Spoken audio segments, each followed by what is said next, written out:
Todos quieren operarse con el mejor, pero para llegar a ser el mejor hay que empezar. René a veces me decía, te estás operando rápido, tenés que ir más lento. ¿Qué diferencia un buen cirujano de uno excelente? No me imagino una medicina sin humanismo. Y cuando habla con médicos más jóvenes, ¿qué intenta transmitirles? La pasión, que el paciente siempre está primero. ¿Y quién era René en la intimidad? La vida de René cambió después de la muerte de su hermano. Está enferma la salud en el país y es difícil trabajar. Uno sigue aprendiendo porque también aparecen enfermedades nuevas. Lo que pasó con el COVID. Si pudieras tener una última charla con tu tío, ¿qué le dirías? Tratamos de seguir todos tus principios y contame cómo lo ves.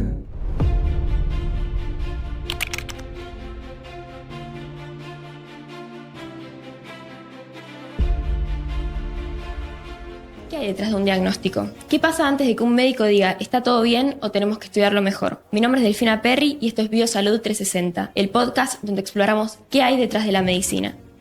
Bueno, Roberto, muchísimas gracias por estar hoy acá con nosotros, por venir a compartir esta charla.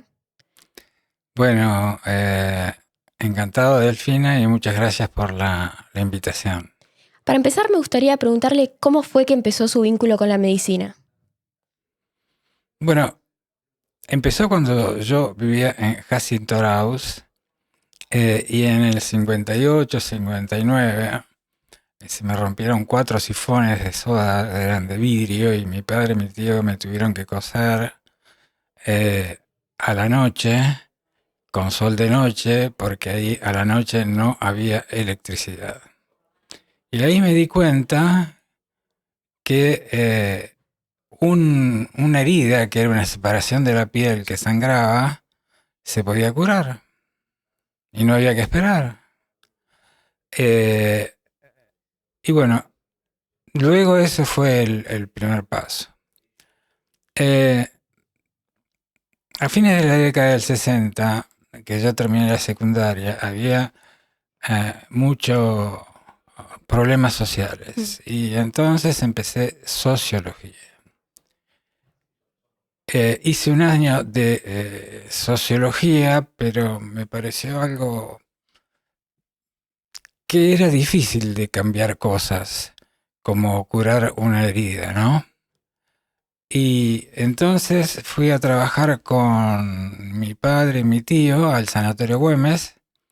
Yo era perfusionista desde 1974 a 1976. En el medio hice la conscripción. Y fue en el 76, René estaba en un congreso en Perú, y mi padre tuvo un accidente muy importante, un carro de asalto de la policía lo chocó, y bueno, fue al Hospital Italiano de La Plata. Como todo médico siempre le gusta hacer lo que quiere. Y entonces, una vez que mejoró un poco, se fue a la casa. Y ahí empieza con falta de aire y fiebre. Yo no sabía nada porque no era médico. ¿Usted estaba con él en ese momento? Claro, yo estaba en La Plata y lo internaron y lo acompañé en la internación. Y durante la noche empieza a faltarle el aire mucho más hasta que hace un paro cardíaco. Entonces la idea fue ponerlo en circulación extracorpórea y ver si se puede resucitar el corazón. Bueno, no se pudo, se murió, y esa fue la última circulación extracorpórea que hice. De ahí en adelante no hice más circulación extracorpórea, quedé bastante mal. Y esa situación, para entender qué había pasado y demás, me hizo estudiar medicina. Eso fue lo que lo impulsó a estudiar. Sí.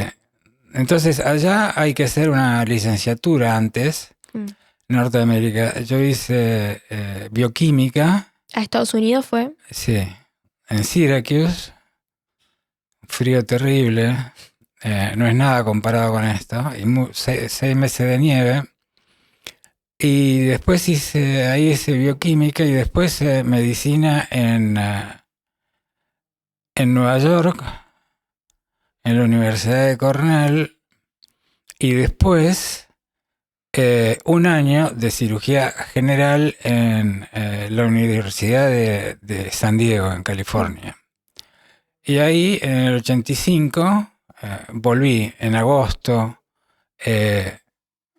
y bueno, lucía todo muy bien. Estábamos en democracia, ¿no? ¿Y cómo fue ese cambio de pasar de la cultura de la medicina en Estados Unidos a la cultura en la medicina en Argentina? Bueno,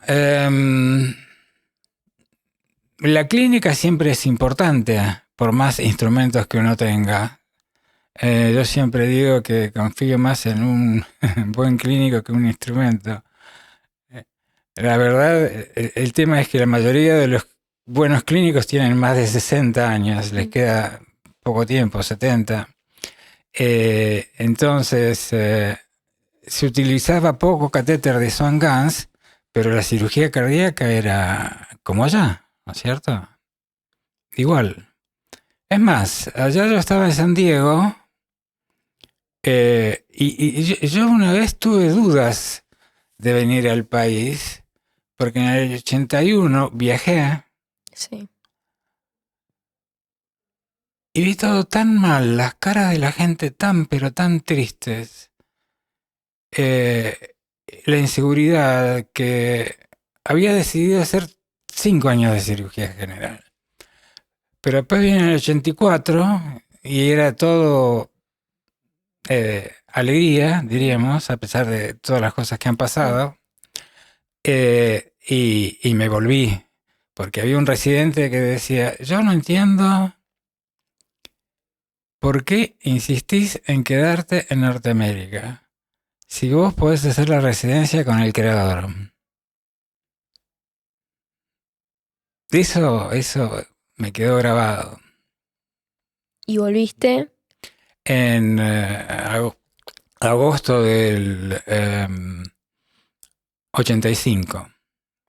Hice la residencia, que eran 3 años, la jefatura de residentes, y en aquel momento había muchas cirugías, 14 a veces, 10, y había muchos cirujanos buenos, y yo era chiquitito.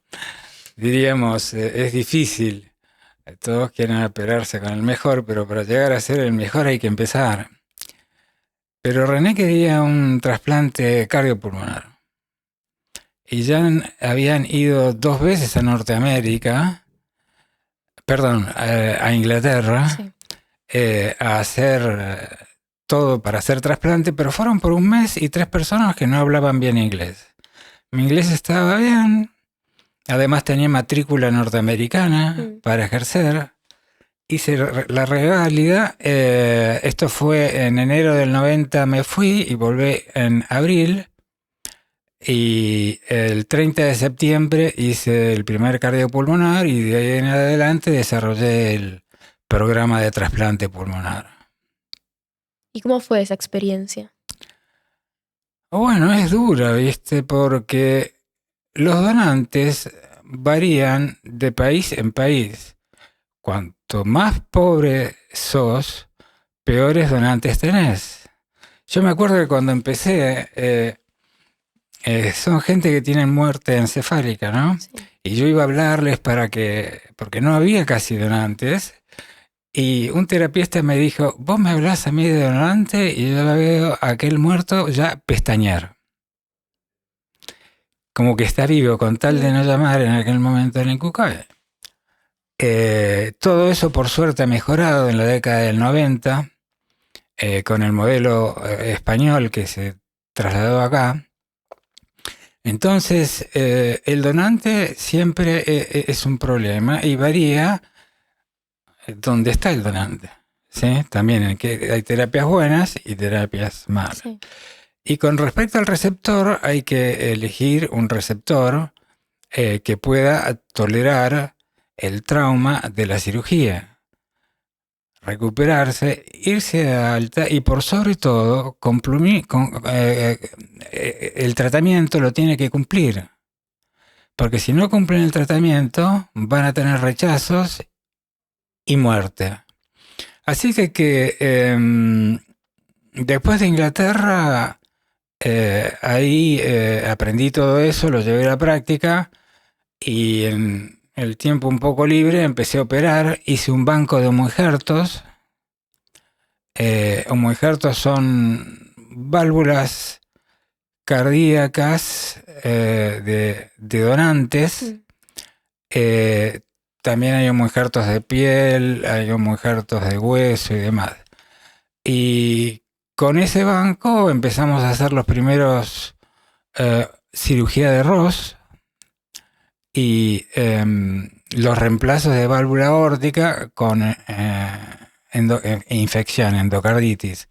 Porque cuando hay mucha destrucción del anillo donde ponemos los puntos, no se puede sostener y es un desastre, sangra. En vez con el homoinjerto se acomoda bien porque es blando y tapa todos los agujeros. Lo otro es una válvula siempre sólida. Ok. Y también participó en uno de los primeros trasplantes cardíacos en la historia en Argentina. Ah, sí. ¿Cuál es la diferencia de ese procedimiento y por qué podría ser el futuro de los trasplantes en Argentina? Bueno, en el mundo. La pregunta es de dónde sale esto. Sale de Europa y Norteamérica, donde el 30% de los donantes son en las historias pacientes con enfermedades neurológicas o pacientes con tumores benignos que no hacen metástasis. Y esos trasplantes, lo que se hace a diferencia del otro que está con muerte encefálica, es ir, ver el donante. El donante no tiene muerte encefálica. El donante está de acuerdo y la familia está de acuerdo con el procedimiento. Entonces se lo lleva a quirófano, en el que yo estaba con una traqueostomía porque tenía un tumor vascular que mata por invasión directa. Lo habían resecado, pero después volvió a crecer a los años y ahora había crecido, estaba oprimiendo la tráquea, no podía comer porque le distorsionaba toda la boca y además se metía en el cerebro. Así que lo llevamos al quirófano, sacamos el tubo endotraqueal, se espera que la presión arterial baje a 50, que eso es hipoperfusión, llega poca sangre al cuerpo. El paciente no está ventilado. Entonces, ahí esperamos a que se pare. Se paró el corazón. 5 minutos más, por el tema de la perfusión cerebral, para que muera. Ahí abrimos rápidamente, porque no hay tiempo, se va a morir el corazón, y conecta en bypass cardiopulmonar. Y ahí, lo ponemos en bomba y lo reanimamos. Lo reanimamos, ¿qué quiere decir? Tenerlo en bomba hasta que mejore. Si no mejora, no sirve. Y si mejora, sí sirve. Normalmente son 30 minutos de bomba. En ese caso se ablacionó hígado también. El donante tenía 45 años. Y bueno, el corazón latió bien, lo llevamos, hizo el trasplante y arrancó bien. Es interesante porque los corazones, por lo menos lo que muestran en Norteamérica, de donantes en asistolia, arrancan mejor que los donantes con muerte encefálica. Y aparentemente es porque con la muerte encefálica hay una gran descarga de catecolaminas, ¿no? Y, y, y bueno, y eso es todo. ¿Y cuál fue el momento más desafiante que vivió como cirujano? Bueno, siempre desafíos, pero el primer trasplante cardiopulmonar. Eh, ¿A qué edad? ¿A qué? ¿Qué edad tenía usted? Yo, 35. 35. ¿Y lo recuerda como un momento duro, un momento más desafiante en su carrera? Para mí, siempre digo, fue mi mejor cirugía. Porque a veces uno trabaja, no sé, como en sincronía, que todo está bien. Mm. Me estaba ayudando Weishemon de primer ayudante. René estaba al lado mío y después había otro ayudante. Y fue todo tan rápido y tan preciso que me sorprendió. He hecho otras cirugías, pero esa es una cirugía bastante compleja, ¿no? Y cuando habla con médicos más jóvenes, ¿qué intenta transmitirles más allá de la técnica? Bueno, la pasión. Eh, la declaración de principios que está acá, que es la honestidad, la pasión, el cuidado del paciente, que el paciente siempre está primero. Acá está todo esto que una vez lo recitó eh, con, eh, en televisión en relación a la política, porque en aquel momento él decía honestidad, trabajar con pasión y esfuerzo, evitar ser influidos por conceptos dogmáticos, sus contribuciones deben tener valor en el solo producto del libre albedrío y sí, el tema de la ética. Entonces,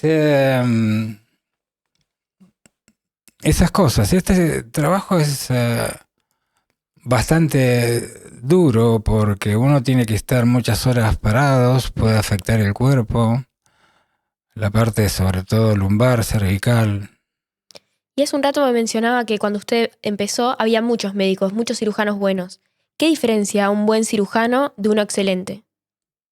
¿Qué hace a la excelencia? Hoy diríamos que la cirugía se ha subdividido cardiovascular, ¿no? Entonces, todos debemos saber hacer válvulas y bypass y procedimientos combinados. Pero los procedimientos con el robot hay 2 personas asignadas, porque no son frecuentes. No son frecuentes por múltiples causas. Son mucho más frecuentes en urología y en cirugía abdominal. Entonces, un cirujano excelente y un buen cirujano. Es una buena... nunca lo pensé. Bueno, pero Todos tendrían que ser excelentes. excelentes. Que es resolver el tema, ¿viste? El problema de la cirugía es la muerte. O que quede mal y haya que operarlo. A nosotros esas cosas no nos pasan. No nos pasan. Seguimos y tratamos de hacer las cosas como son. Somos 6, si entramos en problemas, llamamos a otro, porque este es un hospital escuela y hay residentes, operamos con residentes. Normalmente, pero cuando tenemos algún problema, operamos de a dos viejas, va. ¿Y qué consejo le da a los residentes, por ejemplo? Con respecto a la cirugía, Sí. bueno, cómo tratar los tejidos no son todos iguales. Los jóvenes, los viejos, los de las mujeres, los del hombre. Y tener, por sobre todo, autocrítica. la honestidad. Y hablando de excelencia, ¿sus referentes quiénes fueron en su formación? Bueno, René Favaloro, por sobre todo, en cardíaca, porque cuando yo estaba en el Güemes 74-76, no veía operar, estaba abajo haciendo la bomba, ¿no? Eh, y el otro es Magdi Yacubo. Magdi Yacubo es un egipcio que trabajaba en Inglaterra, en Harfield. Con él aprendí y conviví los 4 meses de trasplante. Pero él, la diferencia de René, era directamente un científico, ¿no es cierto? Con él aprendí muchas cosas relacionadas a hacer trabajos y demás. Principalmente ellos dos. ¿Y quién era René en la intimidad, más allá del médico? Mi tío. Pero ¿cómo era en lo cotidiano con su sobrino? Bueno, depende. Una cosa es si íbamos al campo, porque a él le gustaba mucho el campo, y me hablaba del campo y todo eso. Y bueno, para mí el campo es... Su hogar también nació en Jacinto Arauz, ¿no? Claro, sí, pero yo digo, el campo para las vacas, todo eso no me interesa. Entonces, yo decía todo que sí, ¿no? Obviamente. Porque usted Bueno, se fue cuando era chico del campo. No estuvo tanto tiempo, o sí estuvo varios años. sí, estuvo años en el campo René. No, pero ¿y usted? ¿Cuántos Yo años vivió? iba hasta los 18, Ah, 19 años. Y Pero su después carrera no la hizo ahí. No, yo nada que ver. Porque René hablaba del médico rural. Como Del médico rural, bueno, no, sí, eso es... lo que hicieron en Jacinto Arauz fue increíble porque es muy interesante, ¿no? Porque, ¿por qué fue René? René era excelente y el tema fue que ganó por concurso y le dijeron que se tenía que afiliar al partido de turno y él no quiso y se fue al sur, porque ahí había unos parientes en una ciudad donde había un médico que tenía un cáncer y quedaba el puesto libre. Y después, 2 o 3 años después, fue mi padre.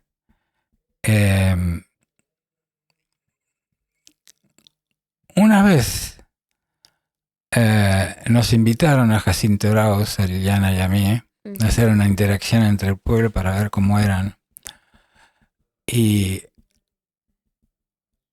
René era una persona, lo describían, ¿no? Un poco más fría o distante, y que, bueno, siempre iba 5 o 6 de la mañana a ver las curaciones.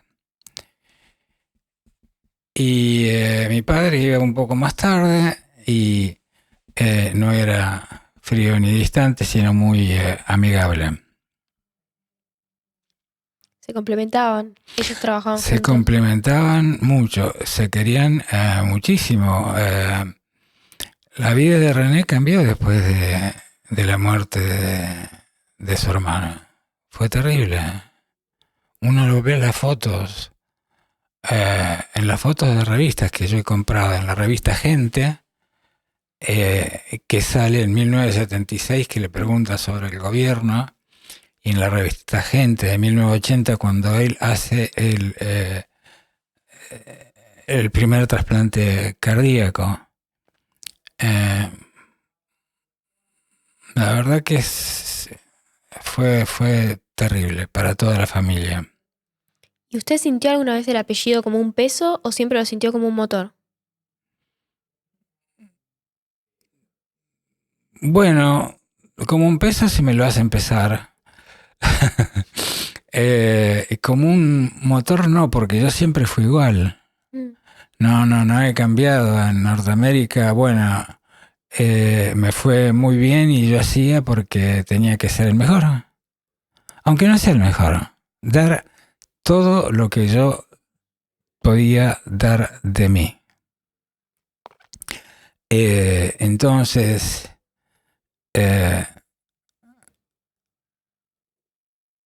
no sé, a pesar de que las entrevistas no las disfruto mucho, hoy estoy acá por el motor, que es diferente y además se trata de un amigo muy querido que compartimos muchas cosas en la fundación. Realmente siempre nos quisimos y eh, con respecto del peso, yo soy bastante tímido, ¿sí?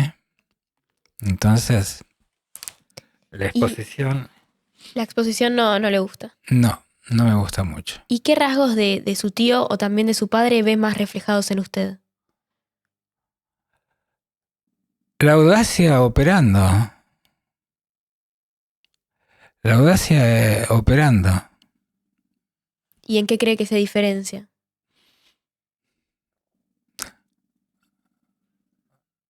Tal vez en la audacia operando. Porque siempre quise ir más allá.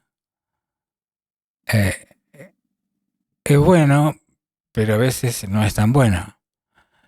René a veces me decía, te estás operando rápido, tenés que ir más lento, no sé. Mm. Pero mi padre era, según René, un cirujano mejor que él, ¿no? Es más, una vez me escribió una carta diciendo que él y mi padre estarían orgullosos de estar haciendo lo que hago. ¿Y eso lo recuerda como es uno de los recuerdos más preciados que tiene esa carta? Yo sí, que te digan eso, Sí, la verdad que sí. porque tu padre no está, pero ellos operaban juntos. Yo los vi operar, pero no vi lo que estaban haciendo. No podía estar ahí abajo. Claro. Y René decía que la medicina sin humanismo no merece ser ejercida. Y eso es verdad, porque no me imagino una medicina sin humanismo. Realmente,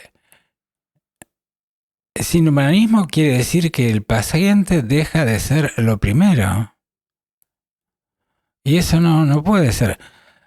Por el otro lado, la situación de la salud en el país está enferma la salud en el país. Ese es el problema. Y es difícil trabajar. ¿Ese es su análisis de la situación sanitaria en el país hoy? ¿Cree que está enferma? Hace tiempo que está enferma la salud. Lo que pasa es que está peor. Está peor. Los hospitales.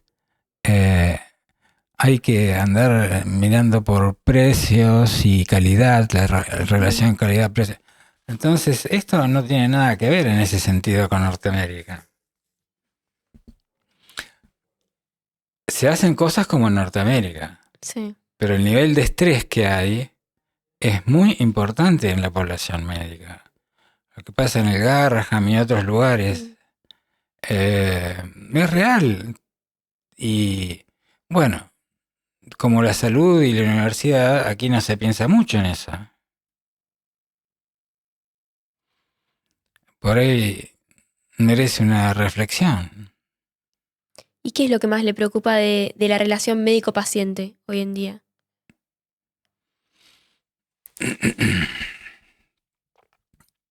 Bueno, lo que más preocupa a veces es el no poder ayudar. Porque en el corazón uno tiene los procedimientos por catéter, el tratamiento médico y la cirugía. Y los pacientes vienen buscando una salvación o que se los ayude para poder respirar. Y el tema es que a veces uno no puede ayudar. Entonces yo lo veo, le digo, no es para cirugía, vaya a hemodinamia, no es para hemodinamia y bueno,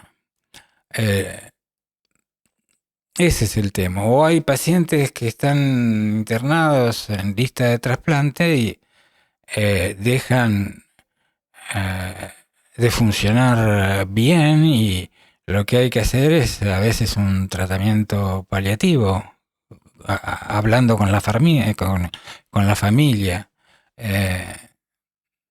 Es increíble todo esto, pero todo tiene que ver con el evento terminal de la vida. Que revivir no vamos a revivir y nos vamos a morir seguro. Todos. Sí, si tenemos una certeza es esa. Claro, y todo depende de cómo y cuándo. Depende. El cuándo surge del cómo. ¿Qué comió? ¿Qué fumó? ¿Qué hizo? Si se drogó, si se cuidó, tira, a menos que haya un problema genético. ¿Y usted qué hábitos incorporó en su vida para cuidar su propio corazón? Con una profesión de tanta presión, además. Sí, para colmo. Tengo temporadas. Temporadas Hice en las que se yoga. cuida más. Una vez hice yoga. Otra vez en la dieta también. Y a mí el deporte que me gusta es bucear. Pero no se puede bucear tan seguido acá. No. El agua es un poco fresca. Y esas dos cosas. Y después de tantos años ejerciendo, ¿qué es lo que siente que le sigue enseñando la medicina? Bueno, uno sigue aprendiendo porque la vida de la población aumenta con el tiempo y por el otro lado también aparecen enfermedades nuevas. Lo que pasó con el COVID, que fue muy, muy interesante. Entonces, siempre hay algo nuevo en medicina. La cuestión es saber buscarlo. Uno encuentra lo que busca. Si no lo busca, no lo encuentra. Y si no lo encuentra, llama a otro colega para ver, porque algo tiene una persona, ¿no? Entonces, lo bueno es trabajar en equipo. Acá hay un punto que dice, deberá comprender con humildad que es necesario trabajar en equipo, sacrificar lo individual en beneficio de lo colectivo. La evolución científica así lo demanda. El yo ha sido reemplazado por el nosotros hace ya bastante tiempo. Se habla mucho de la soledad del cirujano, pero René hablaba de esto, de la importancia de trabajar en equipo. Siempre. De que no dependa todo, que la vida de una persona no dependa solo de la decisión de un solo cirujano, sino que pueda tener compañeros en los que confiar. Sí. Y usted, fuera del hospital, fuera de la medicina, ¿qué lo apasiona? ¿Qué música escucha? ¿Qué libros? ¿Con qué se despeja la cabeza para olvidarse un poco de la profesión? Me gustan las películas. También me gusta el teatro. Música, me gusta el folclore, el tango y el blues. Y eso es casi todo. Y si pudiera hablar ahora con el Roberto que recién estaba haciendo la residencia o que todavía estaba en Estados Unidos, ¿qué le diría? Bueno, Estados Unidos, que gracias a la democracia estoy aquí y no me arrepiento a pesar de todas las cosas que ocurrieron. Y por el otro lado, ¿cómo era la segunda? No, y después, cuando estaba haciendo la residencia. Cuando estaba haciendo la residencia, que tendría que haber regulado más los esfuerzos. Lo que pasa es que cuando uno es joven se cree inmortal. Podés hacer todo. Hasta los 50, hasta los 60. Pero después vienen problemas musculares. Yo acá en la cervical sexta y séptima, en el 97, que tendría, no sé, 40, me iban a intervenir porque tenía una hernia en relación a un fronto para dar luz que era muy pesado. Y yo no sabía, porque el tema es que uno no sabe para sí y por ahí con el otro. Ese es el problema, falta de información. Y tuve que estar con el collar ese de Filadelfia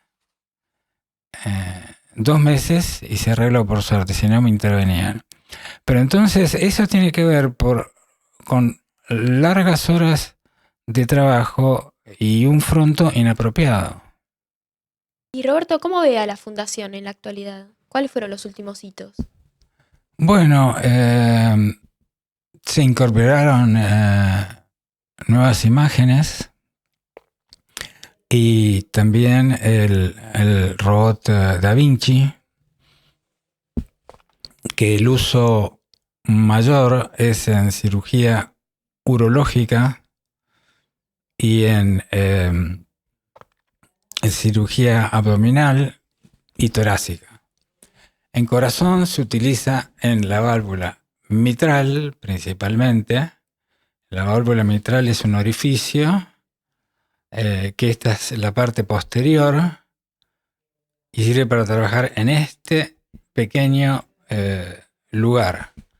No quiere decir que es un uso limitado, pero realmente ayuda mucho a los pacientes. Y también haciendo bypass a la arteria más importante descendente anterior. Nosotros ya hemos hecho esto, una plástica de la válvula mitral, que está muy bien, y un bypass a la descendente anterior. El tema es que los otros nos llevan ventaja porque no es tan frecuente hacer un bypass a la descendente anterior.